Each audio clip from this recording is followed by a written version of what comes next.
It's the BumbleKast. I'm your host, Ian Flynn, the Bumble King, and joining me as always is my Bumble co-host, Kyle, JCRB Krause. Here we are, the post-Thanksgiving blues, or something? I mean, how is it after Thanksgiving? You know, American Thanksgiving, at least. Not only is it after that, but we're coming up, this is our last episode for November. Yep. In 2023, which is just crazy. So stand by for the end of the episode where we have our big thank yous to everyone who makes this show possible. You guys are fantastic.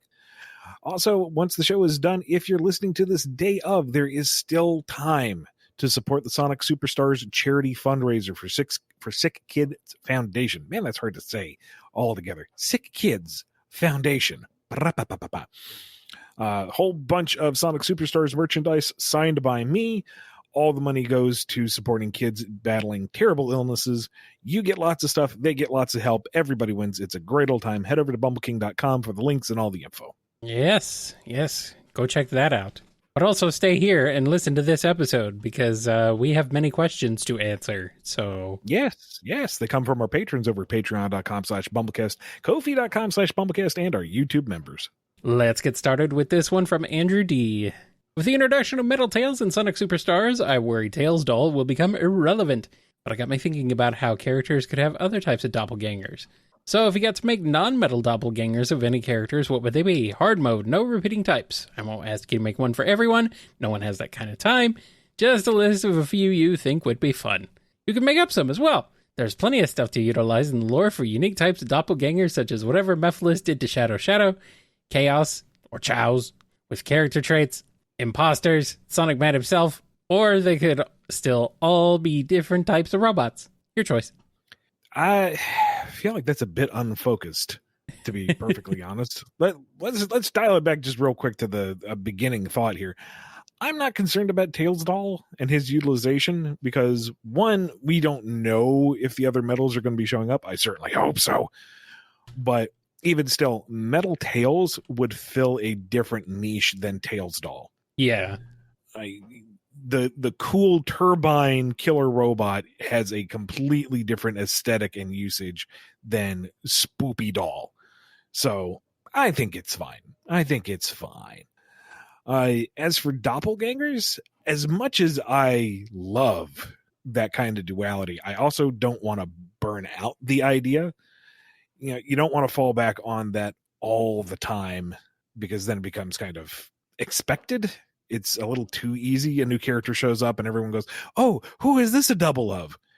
Or you have stuff like, Blaze, where the opinion is, oh, she's from another universe, therefore she has to be the Soul Sonic. And it's like, no, that's completely reductive of her character.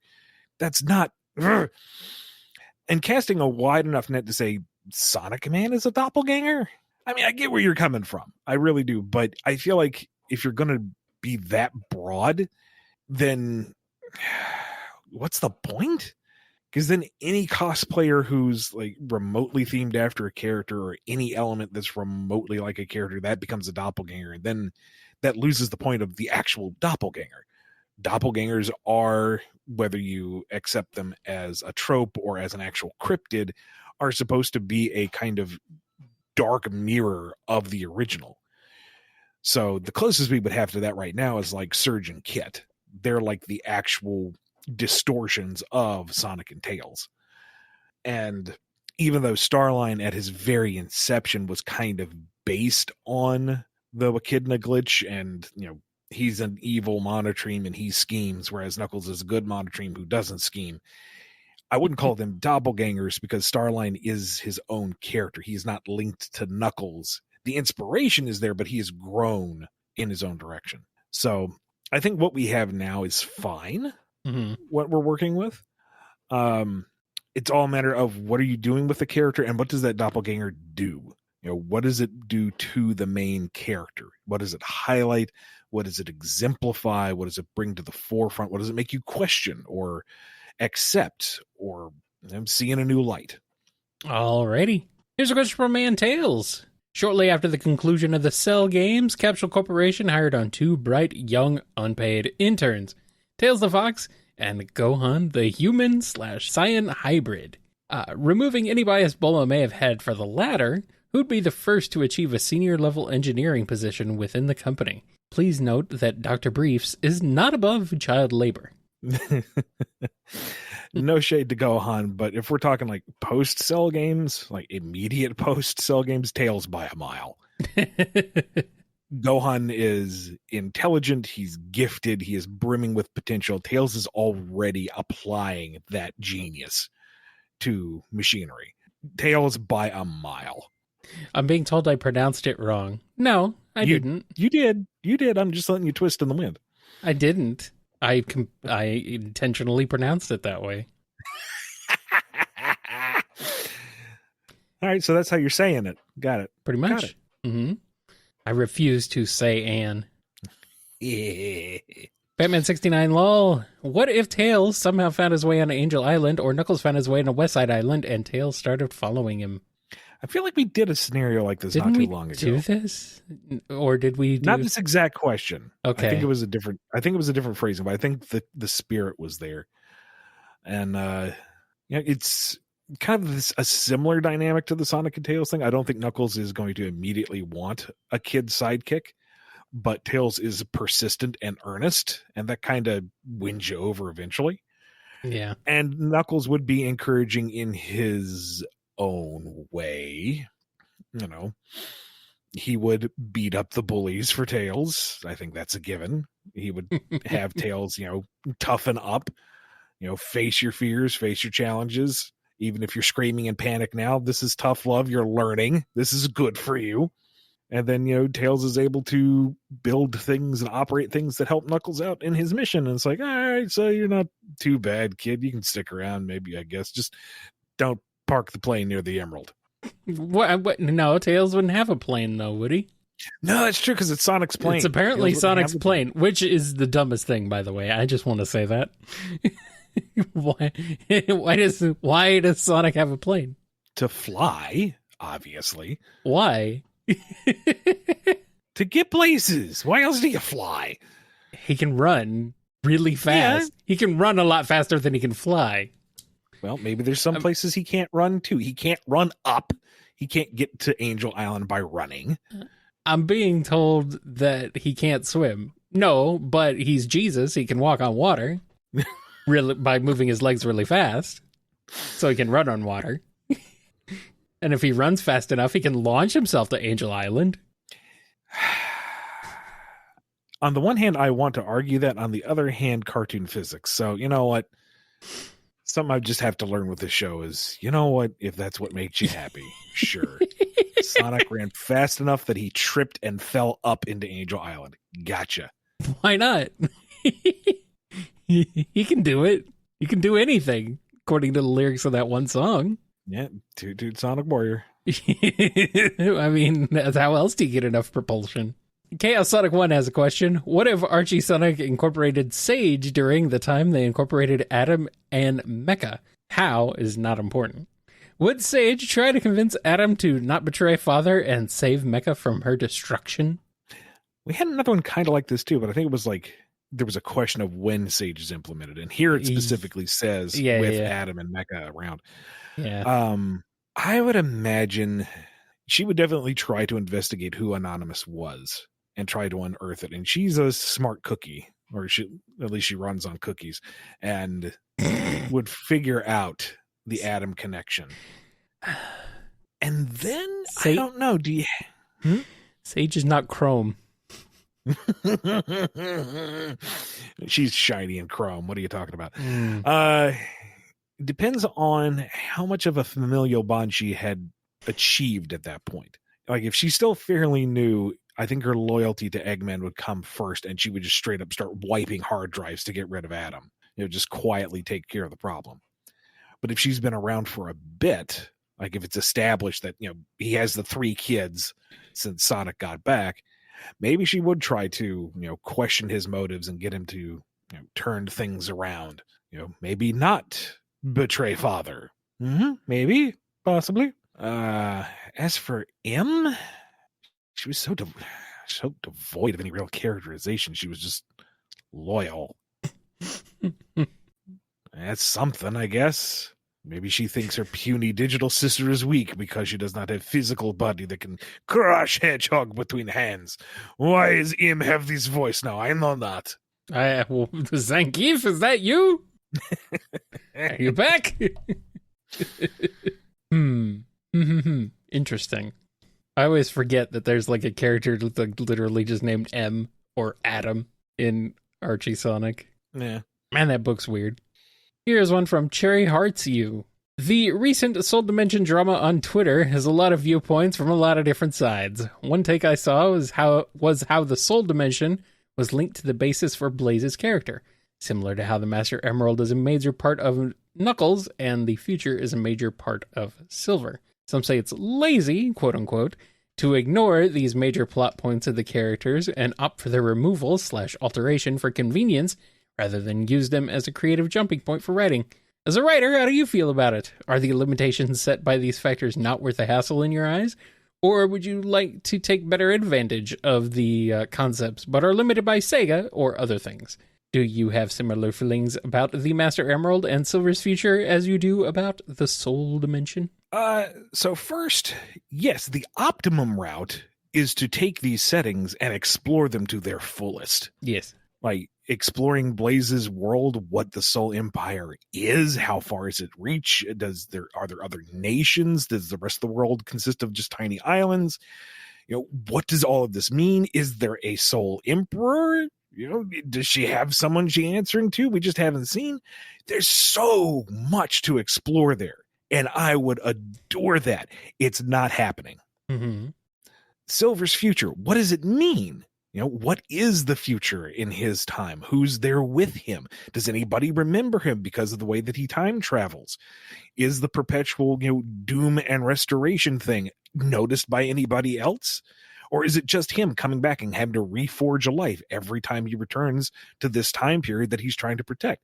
Fascinating stuff. We're not getting it. It's not for a lack of desire. It's not for a lack of trying. There is not an opportunity to do so.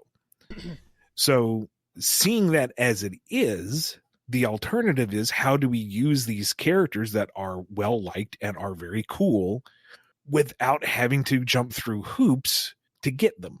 And that's where the idea of merge Blaze's world with Sonic's or put it in orbit or bring it closer somehow comes from. I'm not saying get rid of that. I'm saying bring it closer, make it more accessible.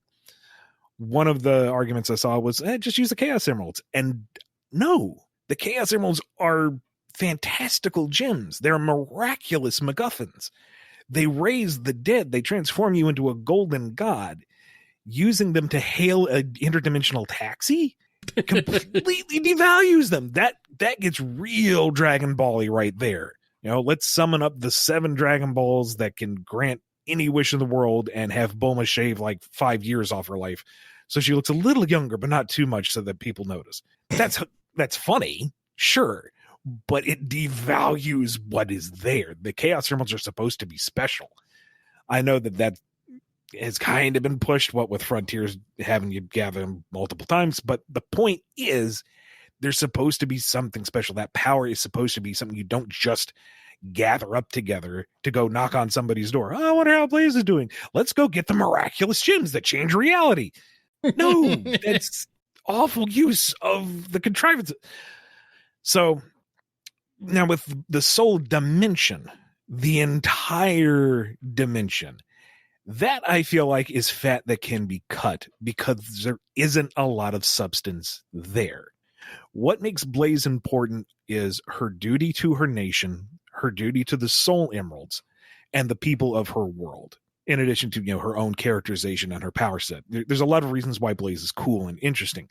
The fact that it's in another dimension isn't really part of that. If the Soul Empire had started off as just another nation, another Soliana, another kingdom of Acorn, all the core components that make Blaze cool would still be there. It would still be her empire. It would still be her duty with the Soul Emerald. It would still be her duty to her people, etc., etc. You wouldn't have to pull together these incredibly powerful gemstones just to go across the street. It would be there. Yeah. The argument that it's because she and Marine are direct parallels of Sonic and Tails, they are not. I can tell you that as someone who works with the material, with Sega. They are not. There are parallels, sure, and we touched on that with Andrew's question. There are parallels, but Blaze is not Sonic or Alter Sonic. No. That opinion is incredibly insulting to her character. It's a disservice. She is so much more than just Soul Sonic or Soul Knuckles or Soul Sonics. She is her own person, her own character, and stands completely well on her own. So that right there is just not true.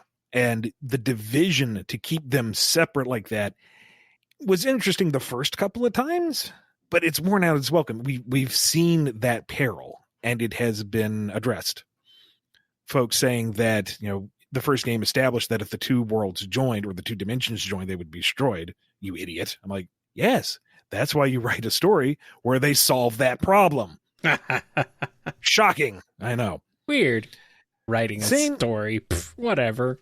The same kind of applies to Silver's future, because to me, it kind of compounds the issue that we already have with classic and modern, where classic is perpetually the past, and we have this sliding time scale, this nebulous region where we cross over. And I don't know, that'll have to be very carefully monitored by everyone involved.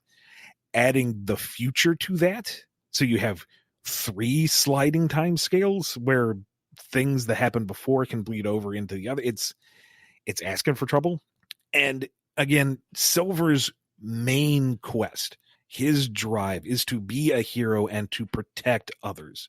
And he can do that in the present day. He doesn't have to go back to the future every single time. He doesn't have to keep going back and forth. If he is in the present, actively fighting to defend that future, then he is accomplishing that goal that he has always had. And it is still a constant motivator. It is a shame that we don't see what happens in that future, that we don't see the fruits of his labor. I feel like that's something that can be explored that is interesting to him. But right now, there is nothing in that future to check on. We're not losing any characters or settings or anything. It's just this nebulous, the future. And because it's 200 years down the line, it's so far removed from the present, there isn't even any kind of fun stuff like characters' descendants or whatnot. It's just there. It could be filled in. We absolutely could. You could go for miles on that one. Silver gets his own franchise and the future is just full of opportunities. Absolutely. That is the ideal approach.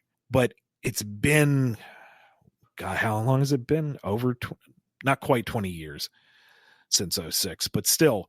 And we haven't seen any of it other than like little snippets here and there. I don't think Sega's going to go there. So why have Silver just languishing in narrative purgatory when we can have him in the present doing cool things for the purpose that matches his motivations?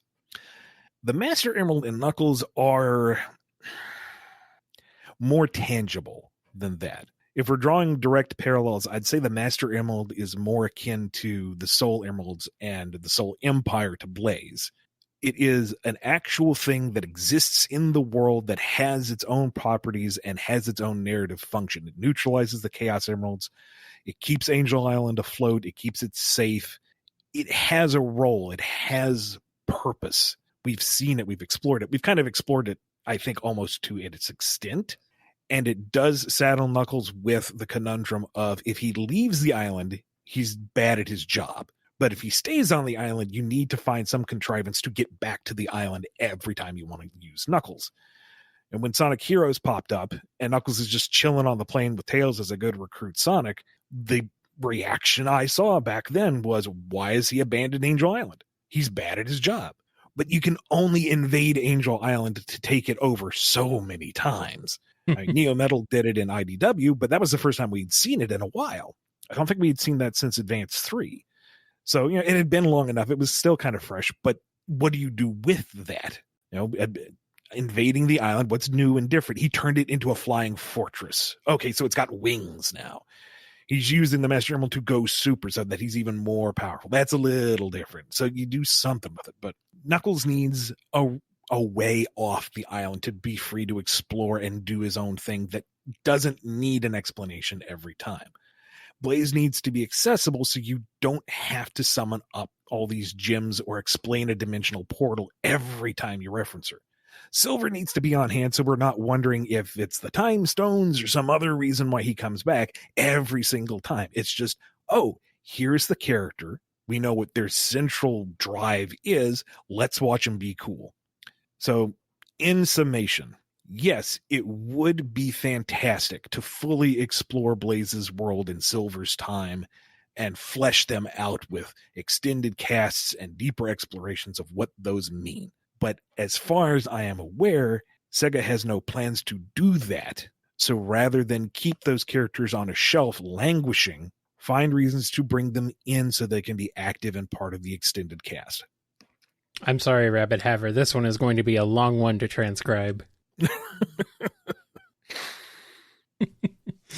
I like it, though. 11 minutes long.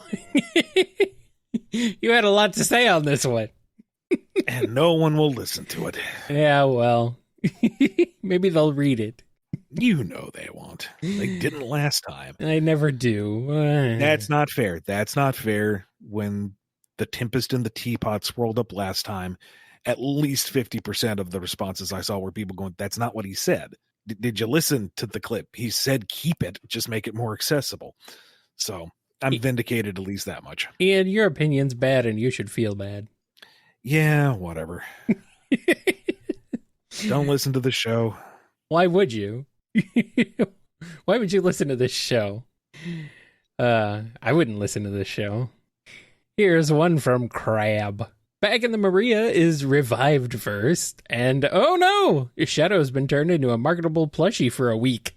Now she's free of his overprotective, all-seeing eyes. What will she do with her newfound freedom? How does Shadow take being a plushie for a week? Does she know that he's the plushie? Well, I mean, was she the one who turned him into it?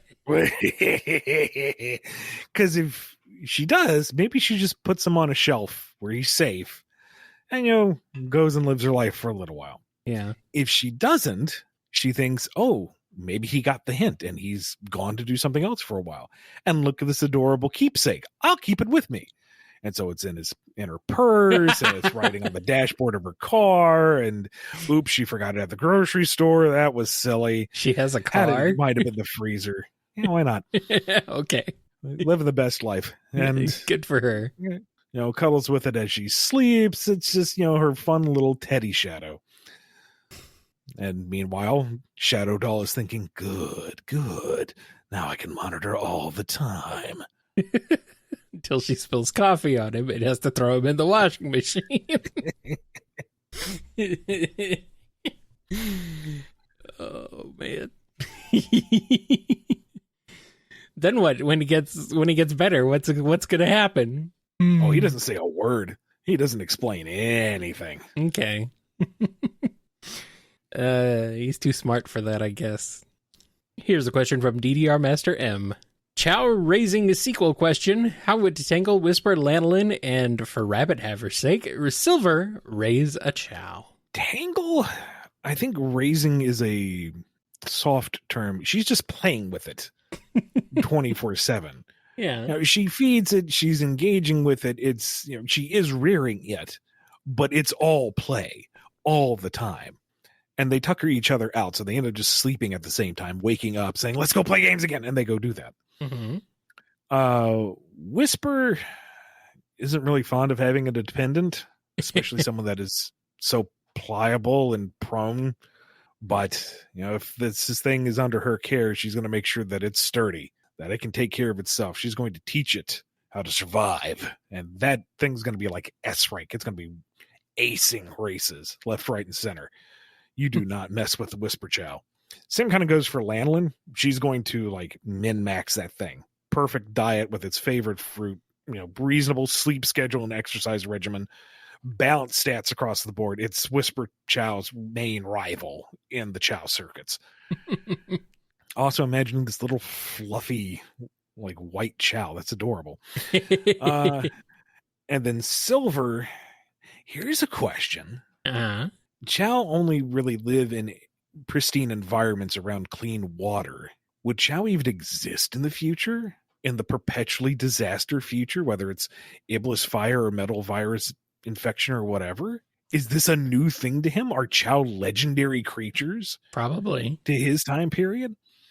So he's going to be just bedazzled by this thing.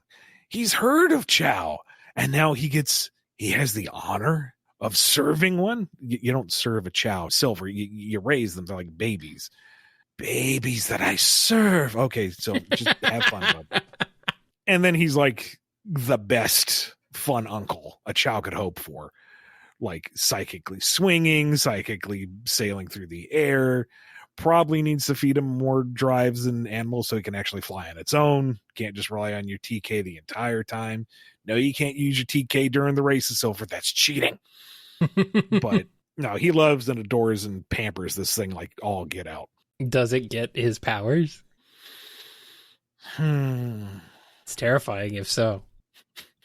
Now I've got this mental image of just a little silver Chow sitting there, and his incidental animation is he bends a spoon and cheers and then bends it back to the original shape and cheers, and that's how he keeps himself entertained. I mean, same.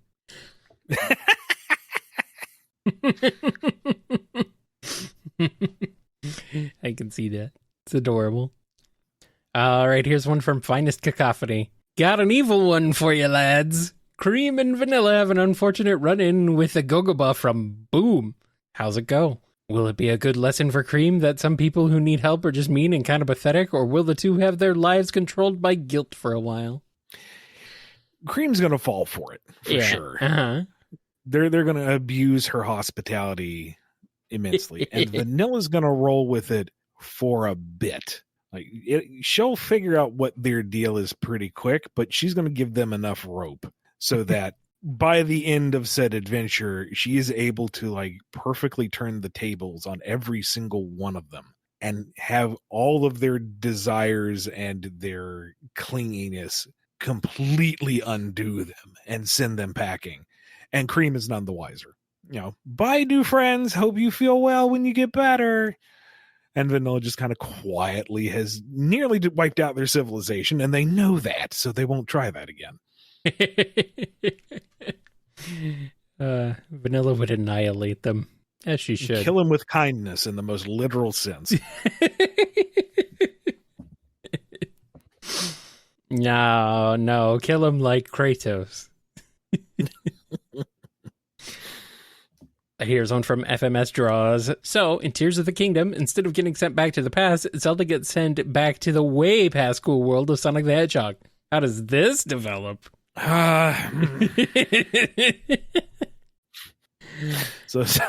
I guess Sonic's like, so you're another somewhat cursed magical princess, huh? From another dimension. Yeah, all right. Been here, done that. I guess they... This is just Zelda, right? There's no Link. It's just Zelda. Just Zelda. Just Zelda. There is. Through Yep. Zelda literally falls through the plot hole and winds up in Sonic World. Yeah. So rollicking adventure where they try to gather up, a means to send her back. I'm sorry, Ian. I have to cut you off. I have to interrupt you. Oh. Link to the Fast. Oh. I hate it, but I love it. I love it. Very nice. Very nice. Thanks, Andrew. It's too bad it's not like a full crossover, because then you could get Gan Eggdorf, but this is just I Zelda. know, but it's just Zelda. You can't do anything else. It's just Zelda. And I imagine Zelda is going to take to Sonic's world pretty easily. I mean, she comes from a Hyrule full of Zora and Rito and Gorons. The Nermies are going to be just standard for her. The strangest thing is going to be like the modern technology and the way people dress, but okay, she's a foreigner in a strange land. Roll with it. She's wisdom. She can work with this. Learns the magic system, figures out, okay, if we combine the Chaos Emeralds, we can make a portal. I can go home. And she do. Yeah. I mean, Tears of the Kingdom, spoilers, Link's kind of screwed in that scenario, but that's not our problem. We're just worried about Zelda. Yeah, pretty much. She's definitely no stranger to weird technology or to giant autonomous robots or anything like that. I mean... Maybe she just hijacks the Egg Dragoon and flies that back to Hyrule to help Link. Hey, Ganon, get a load of this. Yes. The Chaos Triforce. I like it. Here is a question from Greyman. Would Omega sympathize with other abandoned creations of Eggman, or would he still be hostile toward them solely on the principle that they are created by Eggman? I feel like you could explore it either way. That because they've been abandoned by Eggman, that they are no longer strictly egg tech. They don't count in his rampage. Maybe. Or it could just be it's egg tech, so he's going to take it out. I mean, Gemerald is the notable thing here where he is egg tech, but he has gone indie, I guess. And he seems cool with Gemerald. So with that precedent, maybe he would be okay with non-supported hardware. I don't know. It's something to maybe explore one day. Well, I think the real question is, would Omega sympathize?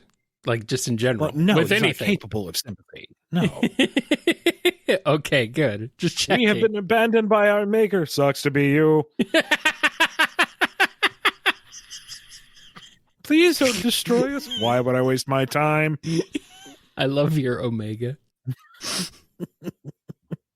Skill issue. Get good. Here's a question from Happy Times. We haven't seen any sign of Gun in the comics. No humans or animal soldiers or even mechs. Not even during events like the Metal Virus. Were they still in ruins for how Eggman defeated them in forces, or has it simply been a creative choice to not show them, just like the humans? It's been more editorial direction at this point, but... Editorial or licensor direction? Little column A, little column B.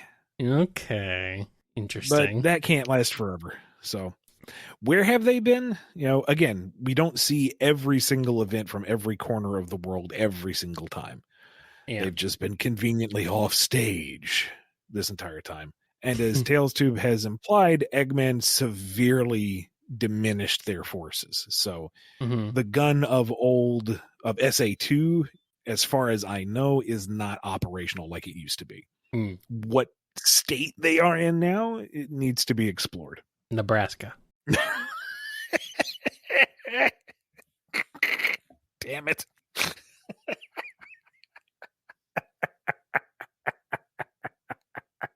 The Guardian units of Nebraska.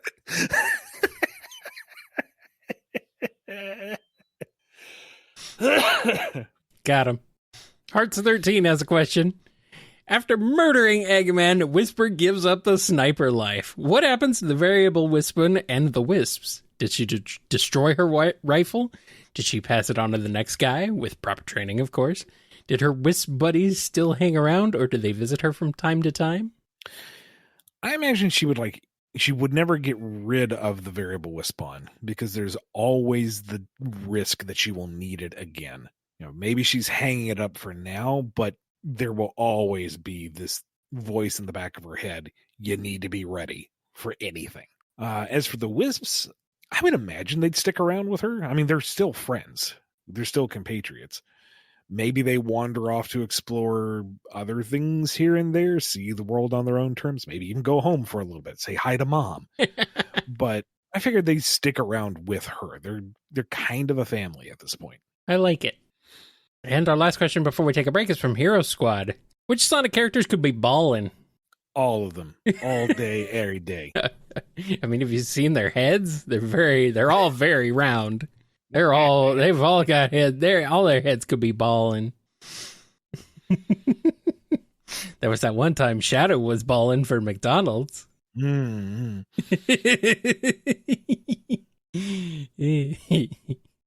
So many Ballins. Whisper is ballin' hard. You know, that famous special stage, Collect Blue Ballin'.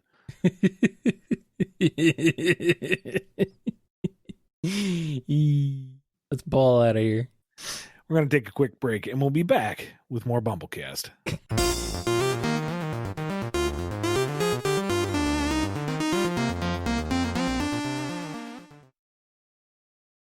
And we're back, and we are going to start off with the weekly giveaway priority Q&A. If you follow us on Twitter, on Blue Sky, on Facebook, or on Tumblr, every so often you will get an opportunity to just win straight up a priority question here on the show. Wow, amazing. This week's winner is Chili Dog Origins from Twitter. How is it possible that forces exist despite its world being geographically impossible to exist if we take into account the continents in Unleashed and the islands in the classics? Yeah, this is why I say don't hold up the Sonic canon to too much hard scrutiny. Because it doesn't work. It cannot work. Folks stressing where Sonic Prime fits and how that makes sense need to just look at Forces and Unleashed and Shadow's world maps to realize not everything works. It would be nice if things had been tighter over the past 30 years, but there's a lot of factors that kind of play into that. So my hope is that moving forward, things will be a little tighter, but it is what it is. And some of it just kind of have to smile and nod at going, yep, that's a silly thing. C'est la vie. Chat says Sega needs to draw a world map. Honestly, I think that's the exact opposite thing they need to do. Yeah. Do you trust them? I don't. There's also the issue with the world map in that, one, you would have to make it work with everything that came before to some degree or another. That's a very square peg going in that round hole. Uh-huh. And two, everything that comes after has to fit that map, which is doable. Sure. You know, not every single inch has to be marked. And if there's a new landmass or if there's an island that got overlooked, sure, add that in. But it does add a constraint, and there's no telling where things are going from here. So I can see the appeal of not having a solid world map. Yeah. Here's a question from MetaMode. If a human said, I could eat like an animal around Sonic and Company, would they look at him funny? I don't know, because that's the problem when you have any kind of narrative that uses anthropomorphic animals is, are these expressions still used? You know, Cats Don't Dance, phenomenal film, by the way, you know, leans into that for hilarious effect, but it also kind of acknowledges itself as a world built around entertainment and kind of cartoon logic in a lot of ways.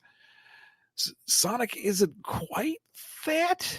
Like, it begs the question, if you say, oh, I ate like a pig, are you being racially insensitive at that point?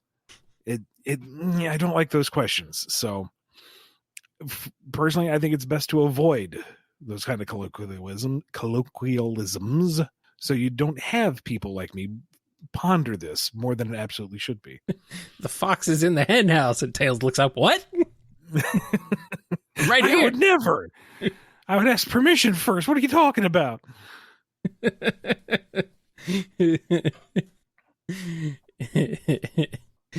A wolf in sheep's clothing. Lanolin looks up. It's not me. Oh, sure. Oh, sure. Whisper asked if she could borrow my overalls. Why not? That looks good on them. All right. Let's go on to another question. This one is from Mexiger17. Everyone's always asking one or both of you to sing something for us. What are some things you two would want someone to sing to you instead, if anything? Maybe it's just because I've been on a bit of a kick of him lately, but Tim Warwick, who does one-man barbershop stuff. The way his voice blends with itself is stunning. So, you know, just let him sing whatever. Just have him update more. I'm cool with that. I'm a sucker for good harmonization. What can I say? Like, yeah. And the Longest Johns, was it them or? Oh no! Wait! I know who it was, but I don't remember his name off the top of my head. Give me a second. Yeah, Julian Neal, who also does one-man barbershop recordings. He did The Parting Glass, and it makes me cry every time. Just exquisite stuff. So, more just him updating more. I'm fine with that. He sings, and I like the way he sings. I want Machine Supremacy to do a cover of any of the songs, any of the Titan fight songs from Frontiers. That's what I want. Dan Avidan, I think is how you pronounce it. Dan Avidan? Yeah. Daniel Avidaniel? Yes. Yes. Have him do any of the Sonic vocal tracks and let him go as wild as he wants with them. You know what? I can hear him doing His World, like the chorus of His World, oddly enough. Easy. Yeah. Oh, man. It is good. I would do that. Apparently Dan is on Cameo, so you can pay him to do that for you. Interesting. And I would say Little V Mills, but he already does like a bunch of great covers, so he's already done pretty much everything. Like, what else do you need to do? Again, it's just let him do his thing. Like, his Devil Trigger is, for me, the definitive version of Devil Trigger. Like, just let him do. Yeah, pretty much. Let him cook. Let him cook, because anything he makes gonna be delicious. Delicious. All right, here's a question from Noni. Hi guys, if you threw Mentos at Chaos at any given moment, would they float or explode out of him like a railgun or something? I guess I'm asking what Chaos's general carbonation level is. I imagine he would just become very bubbly and sudsy and just kind of look like a Yeti for a little while. It's Chaos, the fresh maker. Oh no. Do that and poof. Outstanding. That's good. Just sounds like some speaker blaring radio static, but it's just him fizzing as he walks along. Yeah. It's just bubbly chaos. And we got a question from Nate Ray. Funny scenario. Metal Sonic's programming has a serious bug after an upgrade that Eggman has made. And in that bug, instead of it feeling intense rage for Sonic, it feels intense love for Sonic. How would such a funny scenario go? Do you think Sage would take pictures of her sibling currently going through the opposite route temporarily until there's a patch fix done? Do you think that after the patch notes, Metal Sonic has intense rage for Sonic again? It would chase Sage to delete the evidence? Give me silly domestic sibling rivalry to heal the sour mood. I mean, the lowest hanging fruit is that he just chases Sonic a la Amy circa 1999. No, 92. I guess kind of 99. But that's 98. That's old school. That's Pepe Le Pew style business. And that's funny enough, but let's overanalyze this, because what else is the BumbleKast if not taking questions too seriously? So Metal Sonic's primary drive is to supplant Sonic, to become the one true Sonic. And now it would be to be the one true Sonic's soulmate. But he's still a killer robot, so that means he has to eliminate all other contenders to that spot. So the fixation is no longer on eliminating Sonic, it's eliminating everyone around him. Tails is his greatest partner in adventure. Not anymore. Amy, what's that umbrella doing in your hand? You're not sharing it with Sonic. Attack. Shadow, Sonic's ultimate rival. Knuckles' ultimate rival. Which one? Finds a way to pit them to fight each other for some reason, and then whoever wins, that will be the rival. That will be the new target. Oh no. And so Eggman's sitting back and he's perfectly happy with Metal's initiative, not really sure why he's not going after Sonic anymore, but hey, a win's a win. Oh man. This is funny though. I mean, to be fair, Amy's gonna fold him like a chair. Sage floats up and's like, Father, I've been analyzing the latest data incoming, and I think you need to look at this. Why? He's doing fantastic.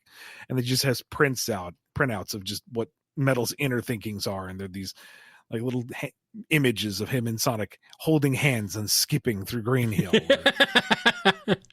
Or, sharing a chili dog, which is to say just Sonic is eating it, but they're sitting together and it's nice. And Eggman kind of clues in. It's like, oh, he's doing the right thing for all the wrong reasons. Dadgummit, reboot!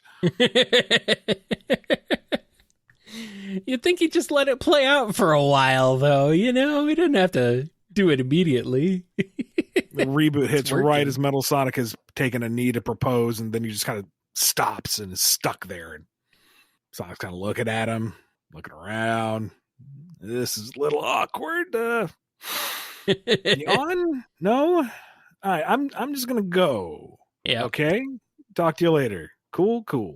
And then when he sees Metal again, he's like, so, where were we last time? And then Metal, tries to rip his throat out. You got reformatted. Dadgummit. All right, fine. Oh, he figured out what happened? Eventually. Okay. Sets up the punchline. Okay. Here's a question from No Origin. We all know what love is. However, what is canon? Whatever you want it to be. Everything. Baby, don't hurt me. Don't hurt me no more. What's canon got to do with it? What's canon but a ever-present annoyance? We're no strangers to canon. You know the mandates, and so do I. And can you feel the cannon tonight? What is it anyway?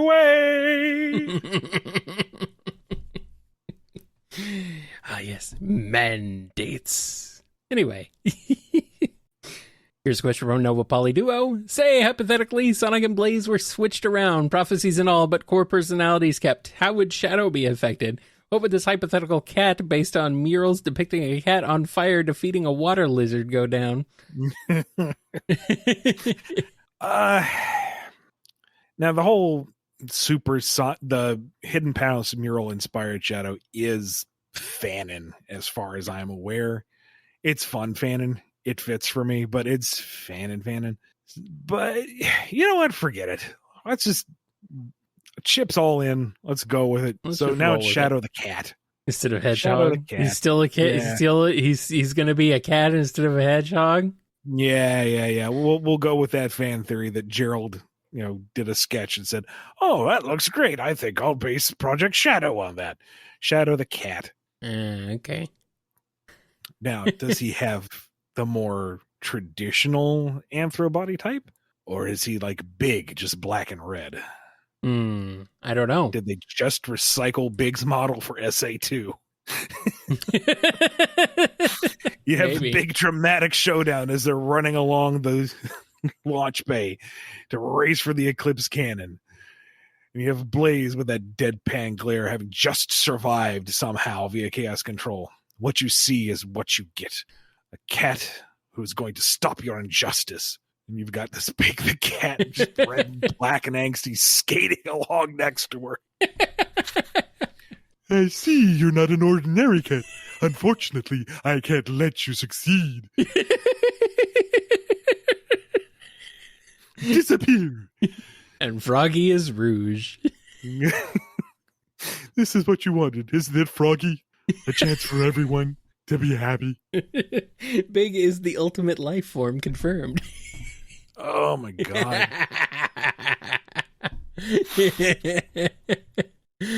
Oh man. It all starts with this. A gem containing the ultimate power.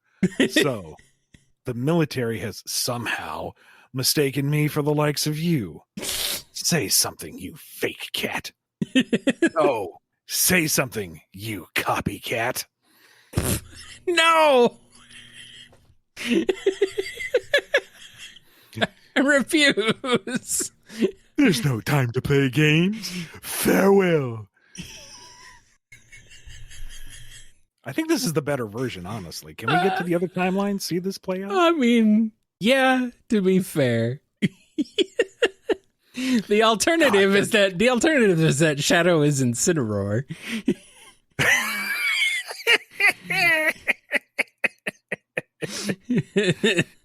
And Incineroar had a Big the Cat palette in Smash Brothers. We've come full circle. Wow. We've done it. We can end the BumbleKast now. This is it. Perfectly balanced as all things should be. What's that? We've reached a bigception. Yeah, well, it was only a matter of time for this show. Oh, man.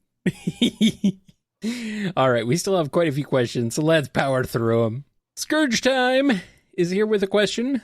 With Sonic Dream Team on the horizon, let's go to another dream world. How would a Scourge Shuffle story be? Scourge in a Moebius version of Imaginary World meeting Anti-Lumina and Anti-Void.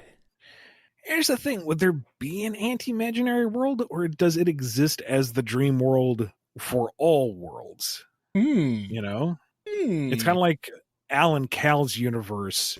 Is there an anti-Alan Cal, or is it just kind of its own pocket dimension? Like, there's not an anti-Zonix dimension because it runs perpendicular to everything. So would there be an anti-imaginary world? Anti-imaginary world is just the real world. No, that's even worse. But like, just for giggles, I mean, let's not think too hard about this. Let's say it is anti-imaginary world. At least it could be Nightmare World, so I guess it would be Knight's universe. I mean, it'd probably follow a lot of the same beats. You would have Illumina, racked with self-doubt and splitting into Lumina and Void. It's just Void would be the one wanting to fix Imaginary World to ensure that the nightmares return to everyone as they should. And you would have Lumina Flowlight, I guess, being like this puritanical, no, we must have happiness for everyone. I will completely power wash all of Imaginary World. And Scourge is like, you want to give people just like endless hopes and dreams? They go to sleep and they wake up refreshed, feeling like they can make a change for the better? Absolutely not. Terrible. Awful. Man, sleeping in Anti-Moebius must be just terrible. I had that dream again. Which one is that? The one where I like filed my taxes on time and got to work without a hassle and lunch was really good. I'm so sorry. I know, it was awful. Just disgusting. Disgusting. Here is a question from Scurvy Pirate Dog.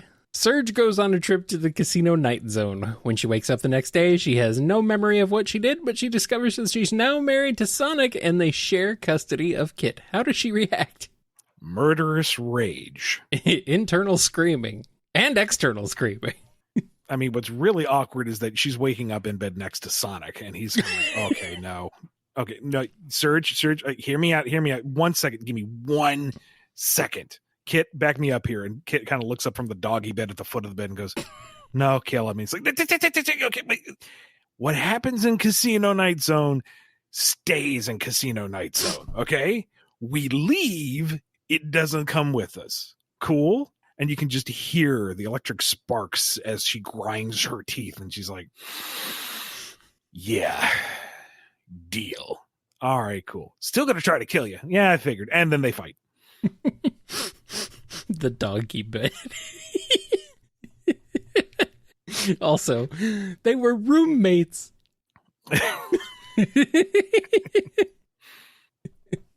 Gasp. Snowpear has a question. Imposter Syndrome managed to sneak in a lot of excellent fidget horror between the lines. What was something you wrote, be it a line of dialogue or a plot point, that you thought was going to get flagged but didn't? The whole thing. Yeah. I thought this might be a bit too dark. I was already trying to hold back. Like, come on, it's still an all ages book. The horror is still going to be mostly implied. And if you read between the lines, then you go, oh, Starline is a bad man. And if you don't, all you get is, well, Starline is still a bad man, but you don't get the full scope of the horror. So it works. But the only thing that really got flagged was some of the depictions of the flashbacks from the footage. Sega just wanted to make sure that it was played up more cartoonish and less, actual reaction to stimulus, shall we say, which is fine. That's the right call. And what you see is what we got. So, yeah, it was, it is what it is. I pitched it, it landed, and that's what we got. Yeah. All right. Here's a question from Twilord. Your unofficial OC, Harold the Death Spawn, is honestly a delight. What are some questions you think would help set you up to expand more on him? Same questions that anyone can use for their own characters and their own writing. This is the character, so what is their favorite sound? What is their favorite snack? What is it that just gets under their skin? What is it that brings them calm? What do they aspire to do? What, on the grand scale and on the mediocre scale, do they want to, what do they want to achieve in their life? And what do they want on their bagel?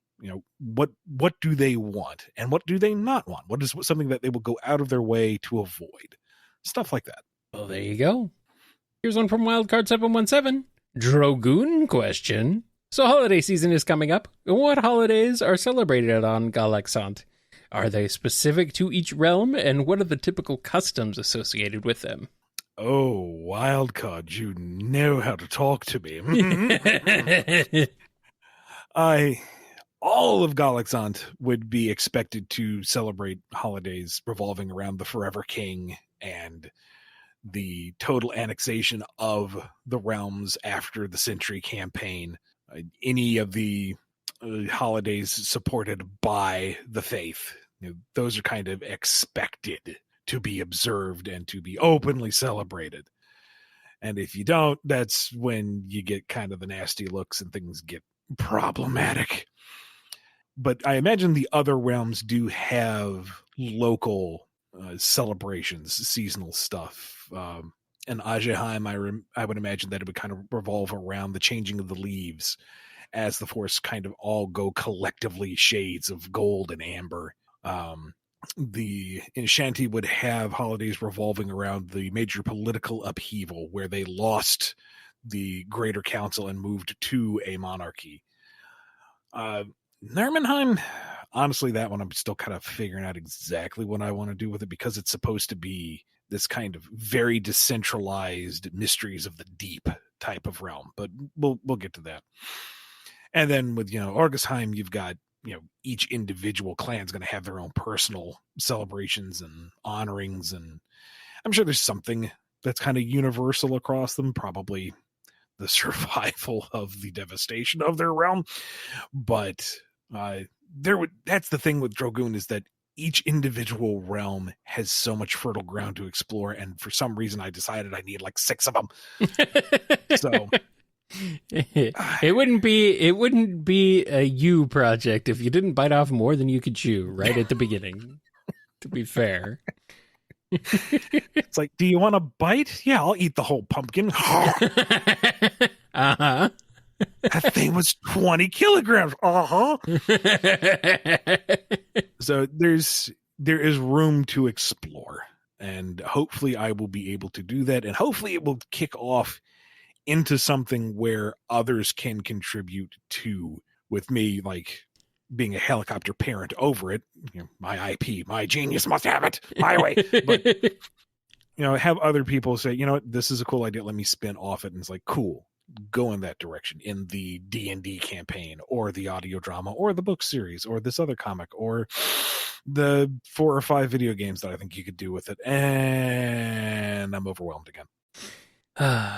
Well, someday all that will happen. Book one's coming along. Page 1 looks really nice. Page 1. Good. Now how about page 2? It's a coming. All right, good. Here's one from Windstar Osprey. We've heard mandates regarding how Sonic and his friends are required to be portrayed, but what about Eggman and his empire? What sort of rules does he have? I'm assuming one of them has to be that he does have organic beings as proper members of his empire. Starline was more a useful volunteer who knew what to say when you think about it. This is likely why if the egg bosses from the Archie reboot ever came back, it would have to be as independent villains / characters or part of a different group. Maybe. We also had Infinite, Yeah. who was, and technically Jackal Squad, even though they died off screen. He's not above working with Nermies. He even recruited the Babylon Rogues for a bit. He worked with Rouge. Now, those are not on the same level as the egg bosses, to be sure. But to this point, there has been enough of him working with animal people that I don't think the egg bosses, if they were to come back, would have to be wholly independent. If they were more or less styled like Infinite, individuals that have been brought on for power and augmented with his technology that he can control, I don't see that getting flagged, honestly. I'm not sure. I don't think it's going to happen anytime soon, but the vibe I've gotten thus far, I don't think that would be too hard of a pitch, honestly. Mm-hmm. As for licensing guidelines for Eggman, I haven't run into too many of those over the years, and it might just be because I'm terribly in sync with Eggman. Probably shouldn't admit that in some place recorded, but it is. It what wouldn't it be is. the first time. It also wouldn't be the first time someone's used it in an argument that you're a terrible person. Well, so it goes.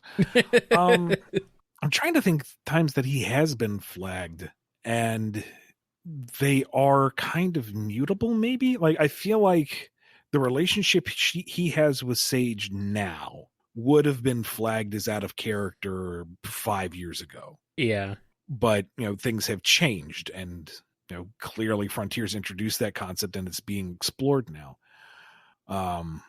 I'm honestly drawing a blank. I feel like there was something flagged somewhere on, how specifically he was treating someone, maybe a little too violent or maybe a little too advanced in the tech or something, but nothing concrete is really coming to mind.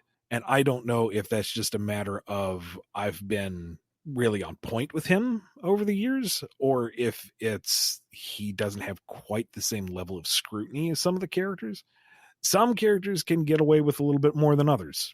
That's just how it is. But yeah, I can't think of anything that's like, don't do that with Eggman. I think the biggest flag we had to dodge for a while in the Archie days was directly referencing family. I think they wanted us to not really highlight him having blood relatives. And at that point, it was just kind of clever wordplay and implicating relations and just kind of working around it and relying on the audience to know what we're talking about. But characterization, I can't really think of anything. Well then, I guess if anybody else can think of anything, put it in the comments. And we're at our last question. Actually, it's more like a request than a question, but that's all right. This one's from All Peachy. I don't have anything to ask this month, but I do have a song request. Can you give us a bit of Smooth by Santana? Oh, goodness. Let's see. You got that kind of loving that could be so smooth, yeah. We'll do this blind.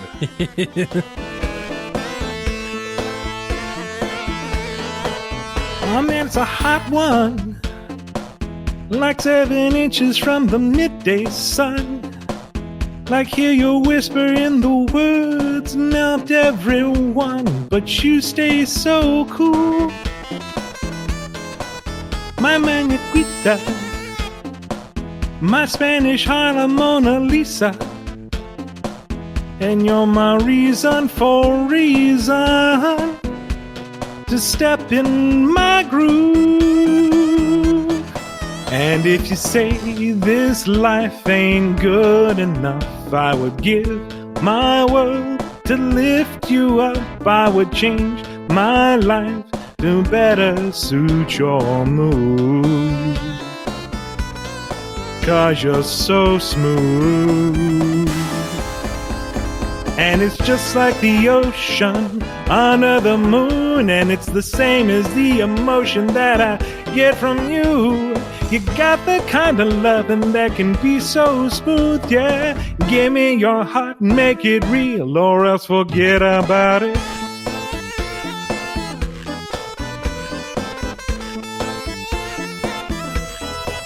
I tell you one thing, If you would leave it be a crying shame.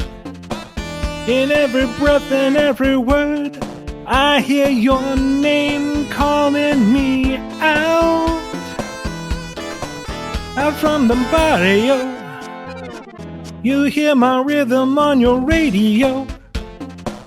You feel the turning of the world, so soft and slow, it's turning you round and round. And if you said this life ain't good enough, I would give my world to lift you up. I could change my life to better suit your mood. 'Cause you're so smooth. And it's just like the ocean under the moon, and it's the same as the emotion that I get from you. You got the kind of loving that can be so smooth, yeah. Give me your heart, make it real, or else forget about it.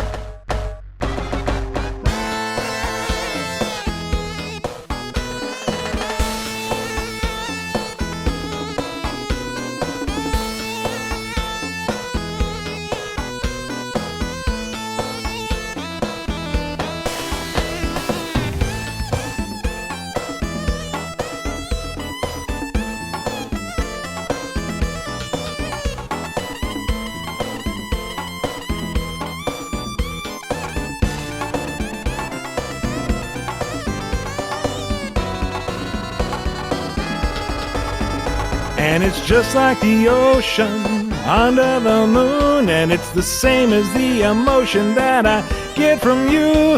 I got the kind of loving that can be so smooth, yeah.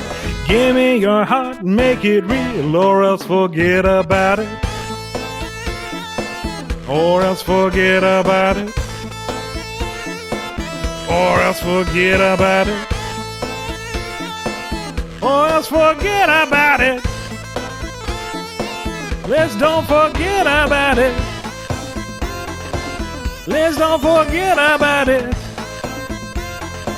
Let's don't forget about it. Let's don't forget about it. Let's don't forget about it. Living proof that Satanic can elevate anything, including me. Man, I just like that's a Silva Gunner meme right there.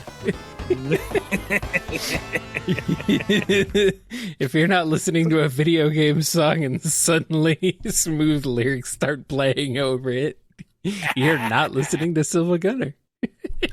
This is a lot more fun when I actually stop trying hard and just treat it like actual karaoke. I mean, yeah, go figure. Yes, that's my excuse. It's intentionally bad. There you go. That's going to wrap us up for this episode of the BumbleKast and the month of November. But before we go, we need to give a big thank you to all our patrons over at patreon.com/BumbleKast, Ko-fi.com/BumbleKast, and our YouTube members. Big thank you to our Patreon members, Daniel H., Jennifer R., John B., Mismatch Moogle, Robotnik Home, Sam Cybercat, Almighty Lantern, Andrew D., Torchbound, Mike B., Noni, Triforce Riku, Salute Your Cat, Dave M., J. Frost, Coupling Crew 128, Hero of Light 13, Scurvy Pirate Hog, Duas Diz Din, Professor Scruffy Matt, Chris A., Sony, Chaos Sonic 1, Twiler, John M., Sonic, Jib, Lisa M., Joshua S., Lee H.K., Stardust Spectre, Axis Chevelle, Starlight Sec, Cameron H., Tick Tick, Mixer 17, Z Broadcast, The Discayan, Jonathan D., Jolene B., Dat Guy, Jimmy, Godzilla, Nondal, Solaris Stain, Ava Arctic, Dove, Thievius, Hearts 13, Just a Mountain Soul, Quaggle Gaggle, Jennifer H., Alex K.R., Morless, Indabin, Angela V., Tetsia the Wise, Alphamon Oryukin, Sandra B.H., Jack the Animator, Jara, Rocco D., Nova Polyduo, Justin S., Wildcard 717, Dadler the Dalek, Ginzel, Icy Wolf, Chow Researcher, Of the Stars, Sonic Legacy, E200 Paragon, and Tails, Sonic 84, Les, Puppy the Scholar,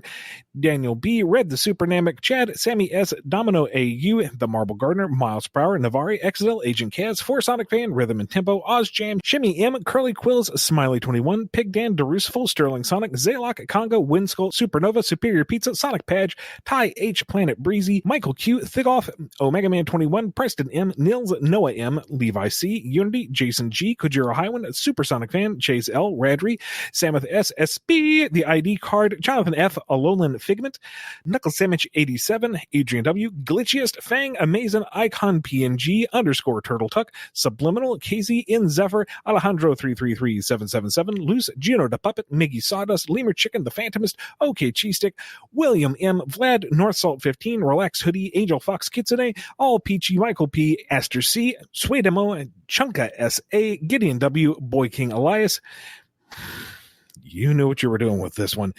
Zyugia Atomic, Nick LC, Soul Dice Absalom, Caswell, Mr. Murderbird, The Giant Murdering Bird, Lucky Lychee, Sebastian P, Snow Pear, Sonic Mania 2099, Native Nerd 27, Noob 600, Ultra Guy Crowbo, David, Alice B, Astro Seed P, Hadronis, DDR Master M, Pale E, Johanna S, Marky Marcus, Spoiler 1001, Raccoon Shinobi, Normal Person, Marcy H, John, Melodillo, The Recusant, Rohan X Low, Cat Van Bryan, The Man of Multimedia, Foofy 93, Mrs. Nippy, Florian, Call Me Ryan, Onion Girl, Candy B, Blake, Trevor, Sherry Hearts U, Ezequiel M, Beacon, Silly Sarcasm, Tara W, Button Z, Miss Tangshan 95, Bert, Random Space Marine, Blue Printed Salmon, Carly J, June S, John T, Ryan J, and big thank you to our YouTube members, Jamal S, Wheels282 Hedgehog, Meta Mode, Frost the Hobbadon, Butter Noodles, El Technopada, True Cosmic Digilab 79, Hero Squad, Kaizen Amin, Wood, Quinton D, Hedge, Supersonic Bros,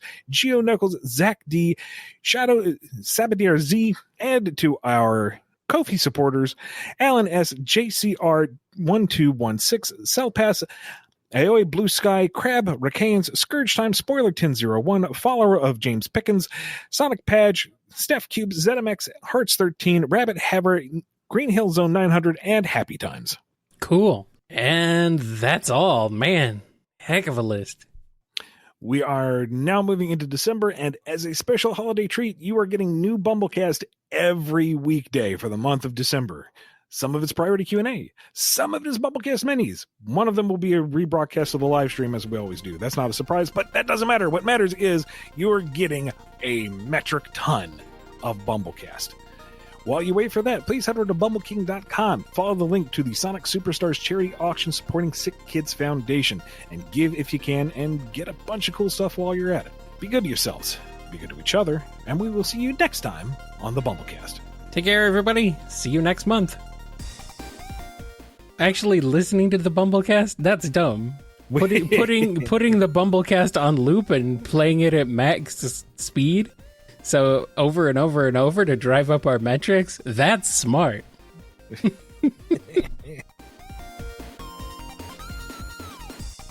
Well, been a while. It's not, and you know it. Depends on your definition of a while. It's been a while, which is rather subjective. It's been a while from my point of view. It's been a while if you have the lifespan of a fly. But we don't. No, but, you know. Many within our circle have the attention span of one, but... I mean, maybe. What has been brought into stark contrast for me very recently is the amount of drama and hubbub online does not reach the people in charge. Nobody, no. You think they got time to be online? For all the vitriol that I worry about, it's like they either don't hear it or they don't care because they know what it is. And yeah. It still means I need to, keep my own nose clean, keep my own yard in order, but... Yeah, no. There are very few corporate executives that are terminally online in any company. You can name them on one hand. Mm.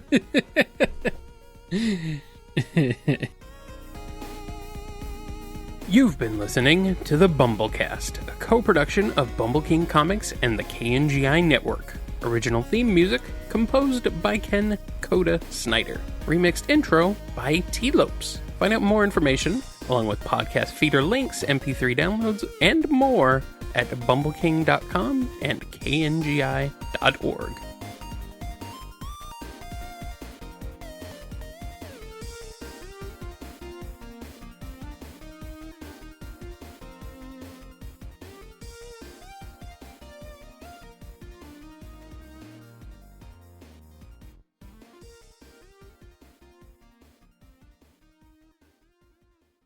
Alrighty. Well, we ready to go back? Hello? Ian, I can't hear you if you're saying things.